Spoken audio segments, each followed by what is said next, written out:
ये निर्मला ताई तब जब भी आती है बवाल मचा देती है। इस साल का बजट अनाउंस कर दिया है, तो इस बजट में ऐसा क्या है जो सब लोग पगला गए हैं। नंबर 1, अब हर स्कूल में कंटेंट क्रिएशन लैब ओपन होंगे।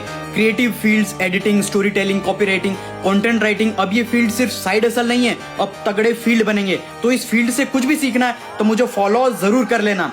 Number 2, new income tax regime में एक छोटा सा चेंज है कि जो पहले 0% टैक्स 3 लाख तक की इनकम पर लगता था, अब वो 4 लाख तक इनकम पर लगेगा और न्यू इनकम टैक्स स्लैब्स ये हैं। नंबर 3, सबसे पहले सरकार ने इस साल की इकोनॉमी को स्टेबल बताया। प्रोजेक्टेड ग्रोथ 7% है, लास्ट ईयर जो 6.4% ही थी। नंबर 4, फॉरेन ट्रैवल करो, घूमो फुल। एजुकेशन, मेडिकल पेमेंट पर TCS और भी कम कर दिया, पहले 5 से 20% था, अब वो 2% कर दिया, जिसकी वजह से बाहर पैसा भेजना, घूमना बहुत सस्ता।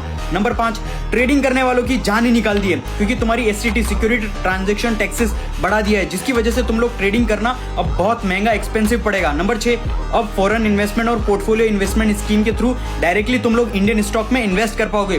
पहले जो लिमिट थी इंडिविजुअल लोगों के लिए 5%, अब वो 10% हो गई, टोटल लिमिट 24% हो गई, जिससे बाहर की फॉरेन इन्वेस्टमेंट को हम अट्रैक्ट कर पाएंगे इंडिया में इन्वेस्टमेंट करने के लिए। नंबर 7, EIE और सेमीकंडक्टर को तेजी से डिमांड देखते हुए हमारी गवर्नमेंट ने सेमीकंडक्टर मिशन 2.0 लॉन्च किया है, जिसके लिए 40,000 करोड़ का बजट एलोकेट किया है। इसमें सेमीकंडक्टर सेंटर्स बनाए जाएंगे। नंबर 8, छोटे बिजनेसेस को इजीली और ज्यादा लोन्स मिलेगा, ताकि SME और माइक्रो एंटरप्राइजेस ज्यादा से ज्यादा ग्रो हो सके, और इस सेल्फ रिलायंट इंडिया को 2,000 करोड़ रुपए फंड दिया गया है। नंबर 9, और भारत में ज्यादा डायबिटीज और कैंसर, तो बायोफार्मा सेक्टर को बूस्ट मिला है, 10,000 करोड़ अलॉट हुए हैं, ताकि खुद की रिसर्च और मेडिसिन बना के सस्ती बेच सके और एक्सपोर्ट लीडर बन सके।